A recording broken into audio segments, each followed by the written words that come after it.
Welcome back to another episode of Into the Void.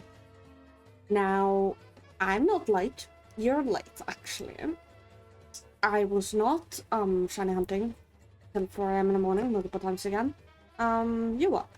Anyways, you know the drill. I say hey, I chat, I draw, and answer questions. So we have some lovely questions today by my community.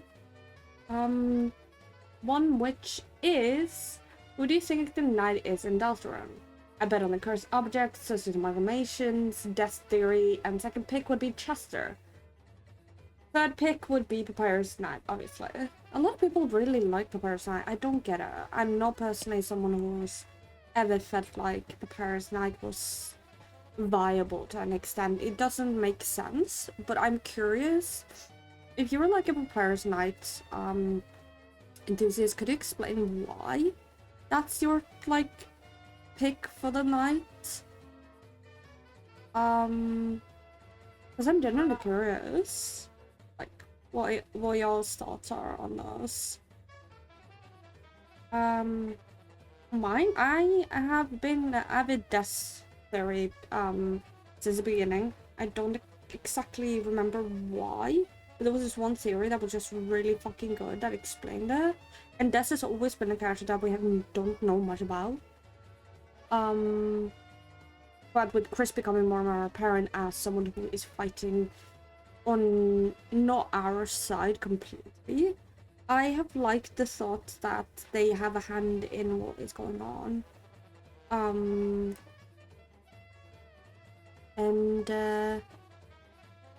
Yeah. I think it's pretty neat, but I think I don't know what it is. That's has just been the one that I think is the most likely so far. But we might find someone else, we might get a new character. I'm not sure. Yeah. Golden Lisa said, name suggestion, Luna. Don't know who that is for, so, cool. Yes, horror games scare the shit out of me, but playing them on call with friends help because it turns me from being scared and screaming into laughter. Yeah, I'm the same. Despite being someone who loves horror games to bits, I've always been the person who leads a friend on call to play it. Because if not, I'm probably gonna have nightmares. And having a friend on call is just easier, as I can have someone else who can laugh at my misery with me. And it feels a little more fun. Like, it's a little more memory, like you're getting in a memory with someone else. It's pretty neat. They didn't have a question, so I just thought I'd mention. Silky Dude did have a question, actually. Who were your favorite OCs to play around with in your head and in story? It depends completely on the day, because I have days where I really want to focus on Cade, their story, and, you know, General the Ghost, and write a ton about that. Especially now that it's getting into very interesting territory for me, and getting into a world that I'm more familiar with.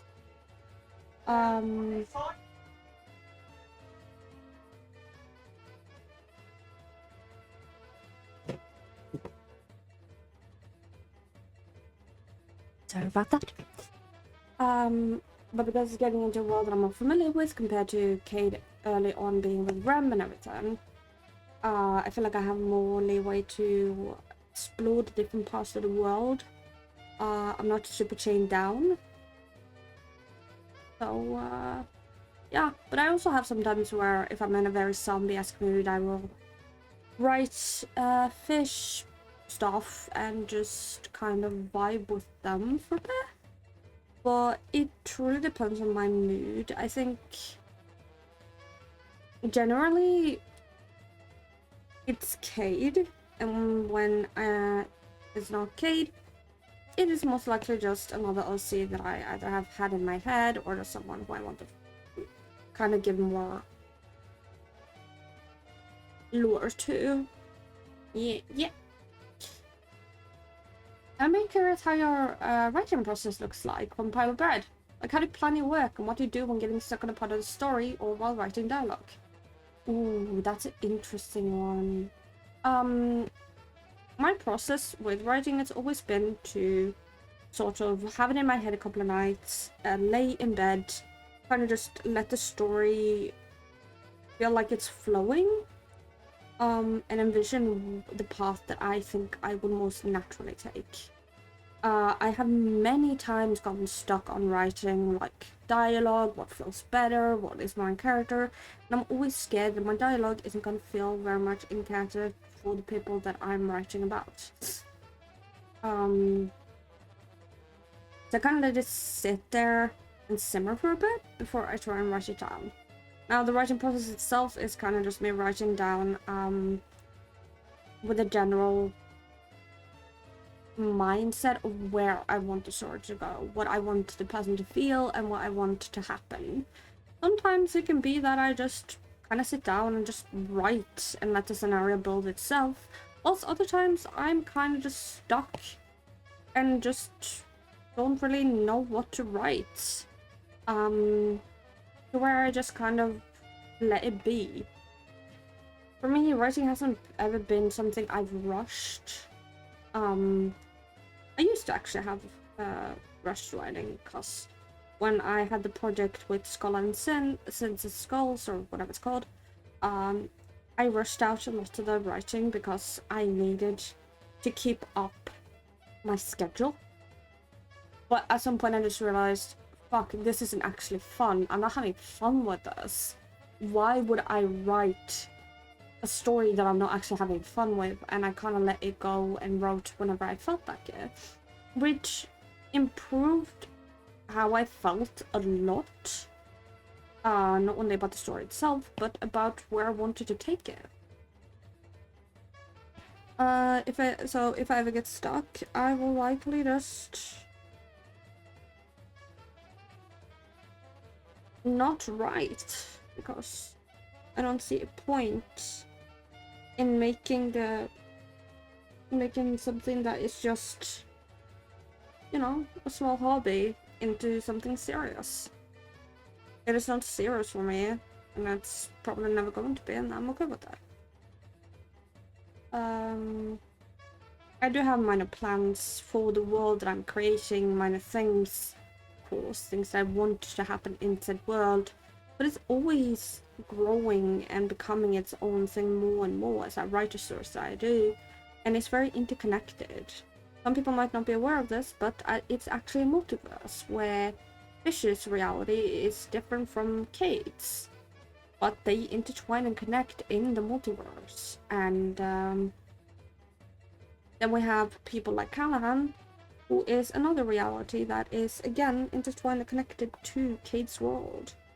They might not know each other, and there was a point where I was thinking of making another thing where Kate goes and visits all the other worlds, but at this moment I don't feel like that is where Kate's character would go. I don't think that's where they would... I don't think that's where I'd want to take their story. So thank you for the question. What would you say, again, what kind of breath? What would you say made you into furry? What was your furry awakening? I don't recall exactly. I think the beginning of it that pushed it was very much that one stream where I was drawing a bunch of Pokemon. But it was very scattered, because I don't really recall much of it, but I remember seeing a bunch of art that made me happy, and getting more into like furry content and stuff like that, and I kept wondering, like, why am I relating so much to this? This can't be something that's actually a thing for me, is it? And during that time I was around people who I was in communities that weren't really super accepting of it, so I didn't really want to ever, you know, come out in a sense. I feel like I made being a furry a bigger deal than me being queer, which is really funny. But after a while I kind of just told my close friend. He was like, oh, okay, cool. Then I told my other friend, and he was like, ah, okay, cool, yeah. And now I'm here. And I don't think I would have ever changed or let that go any different way. There's also a sub-question asking who was my first persona. And I've actually had this debate with Enzo before because I'm not completely sure. I think when I began building Cade as my brand, because in the beginning he was just supposed to be my brand, I gave him like cat ears or something. No, it was the first PNG that I ever made. I got the PNG as a joke. It had cat ears and looked like Cage, and I was like, yeah, haha, I'm a cat boy, meow. Should have known. And after that, I began wanting my own kind of thing, wanting to create my own PNG, wanting to create something that was me, for me, by me. And as I went through the different iterations, it kept getting more and more anthropomorphic. And Cade, who was originally Luca, who was another character,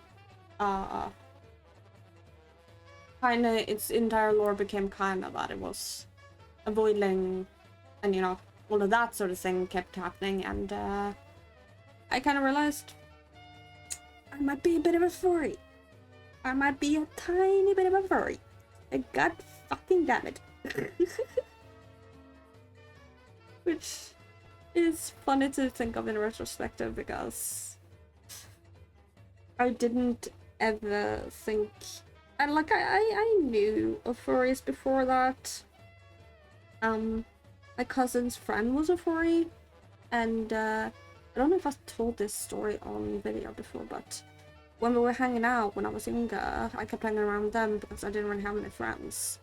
And when we were hanging out once, my cousin's friend was drawing something, and I was like, ooh, I want to see what they're drawing. I like drawing too. So I asked, and they looked so scared. And then my cousin was like, no, don't worry about it. This person, like me, is very open-minded. They will likely not mind it.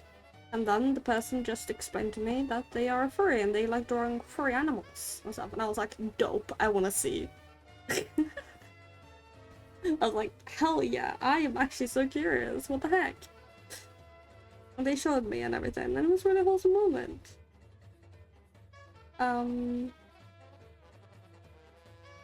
But myself, I just never thought that was something I was interested in or ever wanted to explore until way later on in life. I think partially because I was around communities that were like the communities were. I'm not going to talk too much about it. But also partially because I just did not think too much about it. I always felt kind of like there was something there, but I didn't really ever approach it because I've already struggled making friends, and I just was never at a point where I felt comfortable enough to try and explore parts of myself that I hadn't yet. And it was really weird because when I did, I ended up finding out a lot of things about myself and becoming way more comfortable, way like less caring about what people thought of me. Because people can bully me all they want. I am out here and I am having more fun than they probably ever will. And if me drawing a furry little weirdo and making up stupid lore makes someone's day, I feel like I've done something cooler than they could ever probably achieve.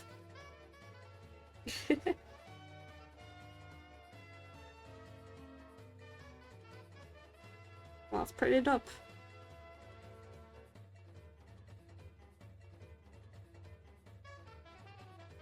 But yeah, I don't think I've ever explained that in a video. I think that's kind of funny because I haven't really spoken about that a lot.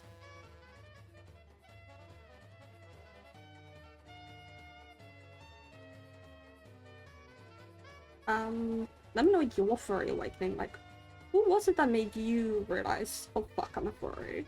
Like, what made you realize that you're a furry? leave that down below. Let me know how you guys are feeling about the series and give me tips for names. Because I've gone through so many iterations of it, and I'm not sure what I actually think I would want this to be called, which is really funny.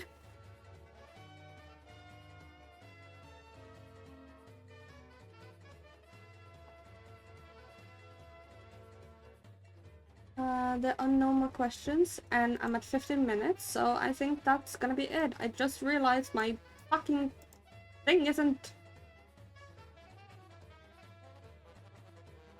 Hello, you get to see behind the scenes. Ooh.